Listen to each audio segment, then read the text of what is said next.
এখন আমরা খুব ইম্পর্টেন্ট একটা টপিক আলোচনা করবো, সেটা হচ্ছে aerobic respiration in plants. Aerobic কথার মানে কি? অ্যারোবিক কথার মানে হচ্ছে যেটা অক্সিজেনের প্রেজেন্সে হয়। অ্যানারোবিক মানে অক্সিজেনের প্রেজেন্স লাগে না, অ্যারোবিক মানে অক্সিজেনের প্রেজেন্সে হয়। তাহলে অ্যারোবিক রেসপিরেশন ইন প্ল্যান্টস নিয়ে আলোচনা করব। খুব সহজ করে বলতে গেলে আমরা কি জানি যে সাইটোসলের মধ্যে কি হয়? গ্লাইকোলাইসিস হয়। গ্লাইকোলাইসিস পদ্ধতিতে কি হয়? গ্লুকোজটা ভেঙে যায় কিসে? পাইরুভেটে ভেঙে যায়, তাই তো? তার মানে সেলের মধ্যে যে সাইটোসল থাকে সেই সাইটোসলে কি হচ্ছে? গ্লাইকোলাইসিস হচ্ছে। গ্লাইকোলাইসিসে কি হয়? Glucose is broken down into pyruvate. আমরা জিনিসটাকে না আননেসেসারি কমপ্লিকেট করব না। আমি যদি এনসিইআরটি তে যাই, এনসিইআরটি তে ভাষাটা কেমন করে লেখা রয়েছে? গ্লাইকোলাইটিক catabolism of carbohydrate tax place resulting in the formation of pyruvate. এই যে গ্লাইকোলাইটিক ক্যাটাবলিজম অফ কার্বোহাইড্রেট, তার মানে কি? কার্বোহাইড্রেট মানে কি? গ্লুকোজ, তাই তো? এই গ্লুকোজের কি হচ্ছে? ক্যাটাবলিজম হচ্ছে, মানে ভেঙে যাচ্ছে। কিরকম করে হচ্ছে? গ্লাইকোলাইটিক ক্যাটাবলিজম মানে এক কথায় বলতে গেলে কি হচ্ছে? গ্লুকোজটা ভেঙে যাচ্ছে। যে পদ্ধতিতে গ্লুকোজটা ভেঙে পাইরুভেট তৈরি করছে সেটাকে বলে গ্লাইকোলাইসিস।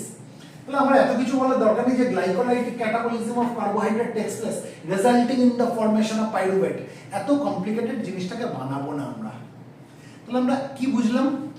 যে সাইটোসলের মধ্যে কি হয়? গ্লাইকোলাইসিস বলে একটা পদ্ধতি হয়, একটা প্রসেস হয়। এই গ্লাইকোলাইসিস প্রসেসে কি হয়? গ্লুকোজটা ভেঙে গিয়ে পাইরুভেট তৈরি করে। তাহলে সাইটোসলের মধ্যে কি পেলাম আমরা? পাইরুভেট পেলাম। এই পাইরুভেটটা কি হবে? মাইটোকন্ড্রিয়াল ম্যাট্রিক্সের মধ্যে ট্রান্সপোর্টেড হয়ে যাবে। এই পাইরুভেটটা কোথায় চলে যাবে? মাইটোকন্ড্রিয়ার যে ম্যাট্রিক্স তার মধ্যে চলে যাবে। সাইটোসল থেকে মাইটোকন্ড্রিয়াল ম্যাট্রিক্সের মধ্যে পাইরুভেটটা ট্রান্সপোর্টেড হয়ে গেল।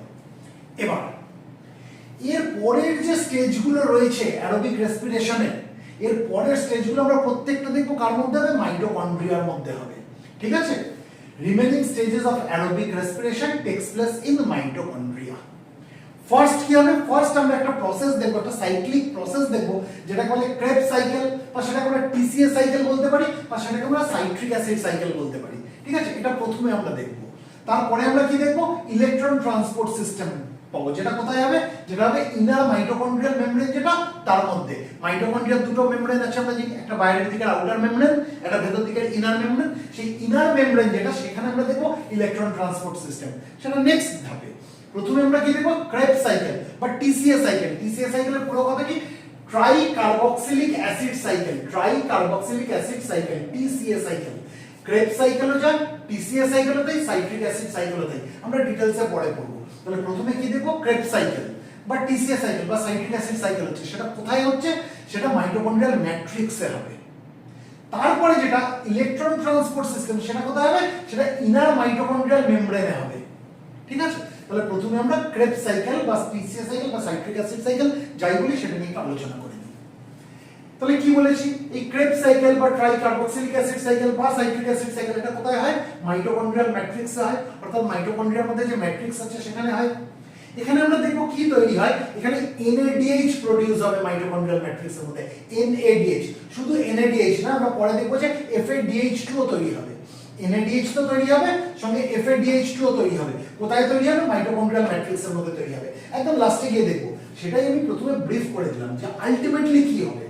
ক্রেবস সাইকেল বলি বা ট্রাই কার্বক্সিলিক অ্যাসিড সাইকেল বলি বা সাইট্রিক অ্যাসিড সাইকেল বলি, এখানে আমরা কি দেখতে পাবো? এখানে NADH তৈরি হবে এবং FADH2 তৈরি হবে, ঠিক আছে? কোথায়? মাইটোকন্ড্রিয়াল ম্যাট্রিক্সের মধ্যে। তার মানে এই প্রসেসটা কোথায় চলে? এই সাইক্লিক প্রসেসটা কোথায় দেখবো আমরা? মাইটোকন্ড্রিয়াল ম্যাট্রিক্সের মধ্যে দেখবো। ফার্স্ট স্টেপে কি হয়? অ্যাসিটাইল কোএ বলে যে জিনিসটা থাকে, অ্যাসিটাইল কোএনজাইম এ বা অ্যাসিটাইল কোএ, এর একটা অ্যাসিটাইল গ্রুপ আছে আমরা জানি। এই অ্যাসিটাইল কোএর অ্যাসিটাইল গ্রুপ যেটা, সেটা কি হয়ে যায়? অক্সালো অ্যাসিটেটের সঙ্গে কম্বাইন হয়ে যায়। কি বললাম? অ্যাসিটাইল কোএ বা অ্যাসিটাইল কোএনজাইম এ, তার যে অ্যাসিটাইল গ্রুপ রয়েছে সেই অ্যাসিটাইল গ্রুপটা অক্সালো অ্যাসিটেটের সঙ্গে কম্বাইন হয়ে যায়। কার প্রেজেন্সে? ওয়াটারের প্রেজেন্সে, জলের প্রেজেন্সে, ঠিক আছে? কি দিয়ে কি তৈরি করে? সাইট্রেট তৈরি করে। সাইট্রেট তৈরি করে এবং তার সঙ্গে কোএনজাইম এ রিলিজ হয়ে যায়। কি জানলাম? আস্তে আস্তে যাচ্ছি, কমপ্লিকেটেড প্রসেস। অ্যাসিটাইল কোএ, ঠিক আছে? এই যে অ্যাসিটাইল কোএ, এখানে রিঅ্যাকশনটা লেখা রয়েছে। এই অ্যাসিটাইল কোএ বা অ্যাসিটাইল কোএনজাইমে এর একটা অ্যাসিটাইল গ্রুপ আছে। এই অ্যাসিটাইল কোএর অ্যাসিটাইল গ্রুপটা এই অক্সালো অ্যাসিটেটের সঙ্গে কি হয়ে যায়? কম্বাইন হয়ে যায়। কার প্রেজেন্সে? In presence of water. দিয়ে কি তৈরি হয়, আলটিমেটলি সাইট্রেট তৈরি হয় এবং তার সঙ্গে কোএনজাইম এটা রিলিজ হয়ে যায়। বুঝাতে পারলাম? তাহলে সাইট্রেট তৈরি হলো আমরা দেখলাম। এর পরবর্তী আমরা দুখানা স্টেপ দেখব। এই দুটো স্টেপে আমরা কি দেখব, এই যে সাইট্রেট যেটা তৈরি হয়েছে এই সাইট্রেটটা কিসে কনভার্ট হয়ে যাবে, দুটো স্টেপের মাধ্যমে আলফা কিটো গ্লুটারেট, যেটাকে শর্টে AKG বলা হয়, আলফা কিটো গ্লুটারেটে কনভার্ট হয়ে যাবে। তাহলে এই সাইট্রেটটা কিসে কনভার্ট হয়ে যাবে, আলফা কিটো গ্লুটারেটে। কটা স্টেপে হবে, দুটো স্টেপে হবে। প্রথম স্টেপে কি দেখবো, এই যে সাইট্রেট যেটা তৈরি হয়েছে এই সাইট্রেটটা কিসে কনভার্ট হয়ে যাবে, আইসোসাইট্রেটে কনভার্ট হয়ে যাবে একটা এনজাইমের প্রেজেন্সে। এনজাইমটার নাম কি, অ্যাকোনিটেজ। এনজাইমটার নাম হচ্ছে অ্যাকোনিটেজ। এই অ্যাকোনিটেজ এনজাইমের প্রেজেন্সে এই সাইট্রেটটা কিসে কনভার্ট হয়ে গেল, আইসোসাইট্রেটে কনভার্ট হয়ে গেল। নেক্সট ধাপে আমরা কি দেখব, এই যে আইসোসাইট্রেট যেটা তৈরি হলো এই আইসোসাইট্রেটটা কিসে কনভার্ট হয়ে গেছে, আলফা কিটো গ্লুটারেটে কনভার্ট হলো, আলফা কিটো গ্লুটারেট। তার মানে আমরা কি দেখলাম, যে এই দুটো সাকসেসিভ স্টেপ যেটা দেখছি ডিকার্বক্সিলেশনের দুটো সাকসেসিভ স্টেপ দেখছি। এখানে কি হচ্ছে, সাইট্রেটটা আলটিমেটলি কিসে কনভার্ট হয়ে যাচ্ছে, আলফা কিটো গ্লুটারেটে কনভার্ট হচ্ছে। এই অবধি বুঝলাম।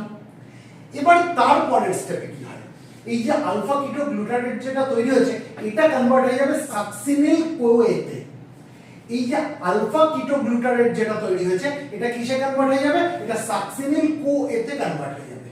ঠিক আছে, এবার রিমেনিং স্টেপগুলোর মধ্যে আমরা কি দেখব, এই যে সাকসিনিল কোএ যেটা তৈরি হলো একটা ধাপে হবে না, কয়েকটা ধাপে হবে, সেটা আমি পরে আলোচনা করছি। এই সাকসিনিল কোএটা কি হয়ে যাবে, অক্সিডাইজ হয়ে যাবে কিসে, অক্সালো অ্যাসিটেট। এই যে অক্সালো অ্যাসিটেট আগে যেটা পেয়েছিলাম সেই অক্সালো অ্যাসিটেটটা আবার অক্সিডাইজ হয়ে যাবে। তার মানে কি হলো, এই অক্সালো অ্যাসিটেটটা আবার রিজেনারেটেড হলো, যার জন্য সাইকেলটা আবার কন্টিনিউ হতে লাগবে। এই যে সাকসিনিল কোএটা অক্সালো অ্যাসিটেটে যে অক্সিডাইজ হয়ে গেল এটা কিন্তু একটা স্টেপে হলো না, কয়েকটা স্টেপে হলো। সেই ব্রেকআপটা আমি বলছি। আমি যদি স্টেপগুলোকে ব্রেকআপ করি আমি কি দেখব, এই সাকসিনিল কোএ কিসে কনভার্ট হলো, প্রথমে সাকসিনেটে কনভার্ট হলো এবং তার সঙ্গে একটা মলিকিউল অফ জিটিপি তৈরি হলো। এই যে জিটিপি যেটা তৈরি হলো এই জিটিপির মধ্যে ফসফেট গ্রুপ থাকে আমরা জানি। জিটিপি কি করবে, তার ফসফেট গ্রুপটাকে ট্রান্সফার করে দেবে, কাকে, এডিপি কে ট্রান্সফার করে দেবে। এই জিটিপি তার ফসফেট গ্রুপটাকে এডিপি কে ট্রান্সফার করে দেবে। আর যখন এই জিটিপি থেকে ফসফেট গ্রুপটা বেরিয়ে গেল তখন এই জিটিপিটা কিসে কনভার্ট হয়ে যাবে, জিডিপি তে কনভার্ট হয়ে যাবে। জিটিপির মধ্যে কি ছিল, ফসফেট গ্রুপ ছিল, জিটিপি কি করলো, ফসফেট গ্রুপটা এডিপি কে দিয়ে দিল। যেহেতু জিটিপি থেকে ফসফেট গ্রুপটা বেরিয়ে গেল তাই জিটিপিটা কিসে কনভার্ট হয়ে গেল, জিডিপি তে কনভার্ট হয়ে গেল। আর এডিপি যেটা ছিল এ তো ফসফেট গ্রুপটাকে গেইন করে নিল।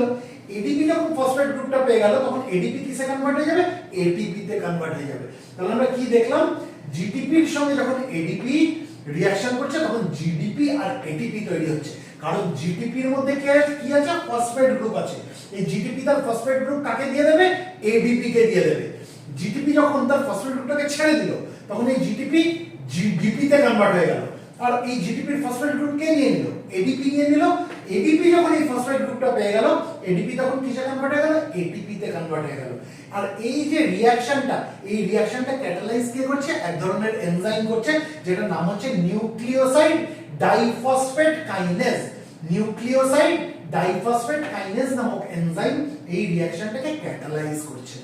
তাহলে আমি যদি স্টেপের ব্রেকআপ গুলো বলি তাহলে প্রথম স্টেপে আমি কি দেখলাম, এই যে সাকসিনিল কোএ যেটা এই সাকসিনিল কোএটা কিসে কনভার্ট হলো, সাকসিনেটে কনভার্ট হয়ে গেল আর তার সঙ্গে একটা মলিকিউল অফ জিডিপি বের হলো। এবার এই যে সাকসিনেট পরের স্টেপে আমরা দেখব এই সাকসিনেটটা ফিউমারেটে কনভার্ট হবে। তারপরের স্টেপে কি দেখব, এই যে ফিউমারেট যেটা এই ফিউমারেটটা ম্যালেটে কনভার্ট হবে। এবার তারপরের স্টেপে কি দেখব, এই ম্যালেট যেটা তৈরি হয়েছে এই ম্যালেটটা তারপরের স্টেপে দেখব আবার রিজেনারেট করে অক্সালো অ্যাসিটেট তৈরি করে দিল। তার মানে অক্সালো অ্যাসিটেটের রিজেনারেশন হলো। এই যে অক্সালো অ্যাসিটেট এটা আবার তৈরি হয়ে গেল, সেটা আবার রিজেনারেশন হলো। তাহলে কি হবে, তাহলে সাইকেলটা কন্টিনিউ হতে থাকবে, সেটাই লিখেছি এন্ড দ্য সাইকেল কন্টিনিউস। এই প্রসেসটার মধ্যে কি হয়, এই প্রসেসটার মধ্যে আমরা দেখব যে গ্লুকোজ হাইড্রোজেন আয়নকে লুজ করে। আর হাইড্রোজেন আয়নের মধ্যে কি থাকে আমরা জানি, ইলেকট্রনস থাকে। তাহলে ইলেকট্রনস গুলো লুজ হচ্ছে হাইড্রোজেন আয়নের সঙ্গে। NAD+ আর FAD নামক কোএনজাইম যেগুলো রয়েছে, NAD+ আর FAD নামক যে কোএনজাইম যেগুলো রয়েছে এরা কি করবে, এরা এই ইলেকট্রনগুলোকে অ্যাকসেপ্ট করে নেবে। আর যেই ইলেকট্রনকে অ্যাকসেপ্ট করবে তার মানে কি, ইলেকট্রনকে অ্যাকসেপ্ট করা মানে রিডিউস হয়ে যাওয়া। তাহলে NAD+ আর FAD দুজনেই রিডিউস হয়ে যাবে। NAD প্লাসটা কিসে রিডিউস হবে, NADH এ রিডিউস হবে, আর FAD টা কিসে রিডিউস হবে, FAD টা FADH2 তে রিডিউস হয়ে যাবে। সেটাই আমি রিঅ্যাকশনের ফর্মে দেখিয়েছি। NAD প্লাস দুখানা ইলেকট্রন নিল, সঙ্গে দুখানা H প্লাস আয়ন নিল, মানে প্রোটন নিল, ঠিক আছে, নিয়ে কি তৈরি হলো, NADH plus H plus ion. তাহলে রিঅ্যাকশনটাকে যদি আমরা দেখি, রিঅ্যাকশনটাকে আমরা কি দেখছি, NAD প্লাস কি করছে, দুখানা ইলেকট্রনকে নিচ্ছে, তার সঙ্গে দুখানা হাইড্রোজেন আয়নকে নিচ্ছে, নিয়ে কি তৈরি হচ্ছে, NADH তৈরি হচ্ছে, তার সঙ্গে প্লাস H প্লাস আয়ন পাচ্ছি। আবার FAD যেটা রয়েছে, FAD ও দুখানা ইলেকট্রন নিচ্ছে, তার সঙ্গে দুখানা হাইড্রোজেন আয়ন নিচ্ছে, নিয়ে কি তৈরি হচ্ছে, FADH2 তৈরি হচ্ছে। FAD তার সঙ্গে দুটো হাইড্রোজেন আয়ন লেগে গেল, FADH2 তৈরি হলো। তাহলে এই যে NADH আর FADH2 তৈরি হলো, এটা কোথায় তৈরি হলো, মাইটোকন্ড্রিয়াল ম্যাট্রিক্সের মধ্যে তৈরি হলো। তাহলে আমরা এই পুরো ক্রেবস সাইকেল প্রসেসটাকে, বা এটাকে যেটাকে আমরা ট্রাই কার্বক্সিলিক অ্যাসিড সাইকেল বলছি, বা যেটাকে আমরা সাইট্রিক অ্যাসিড সাইকেল বলছি, এখানে আমরা কি দেখছি, আলটিমেটলি মাইটোকন্ড্রিয়াল ম্যাট্রিক্সের মধ্যে আমরা কি পাচ্ছি, NADH পাচ্ছি আর FADH2 পাচ্ছি। তাহলে এই পুরো জিনিসটা কোথায় হলো, মাইটোকন্ড্রিয়াল ম্যাট্রিক্সের মধ্যে হলো। এর পরের ধাপ যেটাকে আমরা বলেছি ইলেকট্রন ট্রান্সপোর্ট সিস্টেম, বা শর্ট আমরা ETS বলি, ইলেকট্রন ট্রান্সপোর্ট সিস্টেম। এটা কোথায় হয়, এটা হয় হচ্ছে মাইটোকন্ড্রিয়ার যে ভেতরের মেমব্রেন, অর্থাৎ ইনার মাইটোকন্ড্রিয়াল মেমব্রেন, সেই ইনার মাইটোকন্ড্রিয়াল মেমব্রেনে হয়। এবার আমরা যেটা নিয়ে আলোচনা করব সেটা হচ্ছে electron transport system and oxidative phosphorylation. Electron transport system and oxidative phosphorylation.